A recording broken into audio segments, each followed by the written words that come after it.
A march to honor Constable Callan Andrews took place today, January 5th, 2025, at 3 p.m. They say evil reigns when good men sit back and do nothing. We are tired of this. Attendees were asked to wear a black t-shirt and bring a light blue balloon to release at the site. Parking was provided at the Christ the King Church, and the Port Elizabeth Express live streamed the march on Facebook. Genoeg is genoeg. Justice for Callan.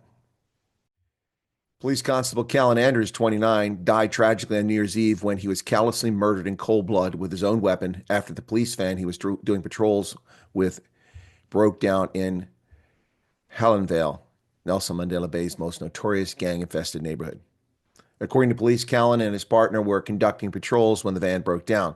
To restart the vehicle, Callan and residents, including several children, pushed the van while his police partner was behind the wheel.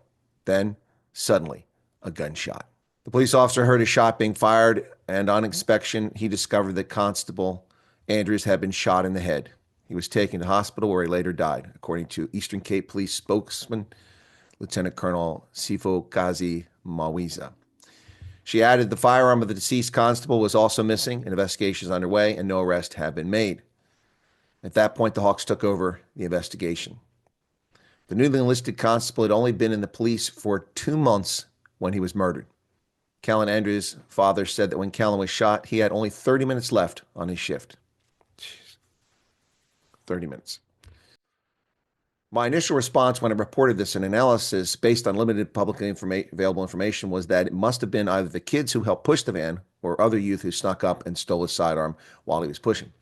In either case, what a cowardly way to rob a person of their life.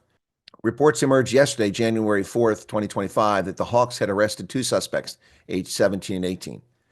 What will we discover was the proximate cause prompting the callous murder? Games, horseplay, gang-related activity, an assassination? Whatever the case, the answer cannot bring back Constable Callan Andrews, dead at just 29 years of age after just a few months as a police officer. The suspects who were arrested in Gebera are due to appear in the Galvindale Magistrates Court on Monday, January 6th. According to Warrant Officer Malakuvana, more arrests are imminent as the matter is still under investigation and further details will not be divulged. A few recent comments on my prepare videos have asked me to report on positive news in South Africa. While I do that, apparently the commenters are not watching all of my content. However, regarding bad news, one cannot shy away from covering the unpleasant. The public needs to know about the murders of the Brandt family in the Northern Cape, Brendan Horner in Teboho Makakela in the Free State, Edward Neumeister in KZN, Sehehoho Fatso Pule in Gauteng, Winene Moratwana and Hannah Cornelius in the Western Cape, and Police Constable Callan Andrews in the Eastern Cape, whose lives were cut prematurely short in wholly unnecessary murders by people who hold little value for the lives of others, primarily because there is little deterrent to committing crime in South Africa. Fortunately, the perpetrators in the Pule, Moratwana, Cornelius, and Brandt family cases were caught and prosecuted, but no one has been held to account for the murders of Edward Neumeister, Brendan Horner, or Mr. Makela, or most of the over 20,000 South Africans murdered annually. The National Party may have run a repressive system, but it did serve as a deterrent to prevent much crime, as folks feared the consequences of their actions. Criminals in South Africa under African National Congress governance do not fear consequences or the state. The result? Broad daylight cash and transit heists, gender-based violence, which is off the chart, the abuse of women, the rape, the sexual assaults, home invasions, robbery, racially and politically motivated murder, and assassinations, as well as farm attacks and other murders.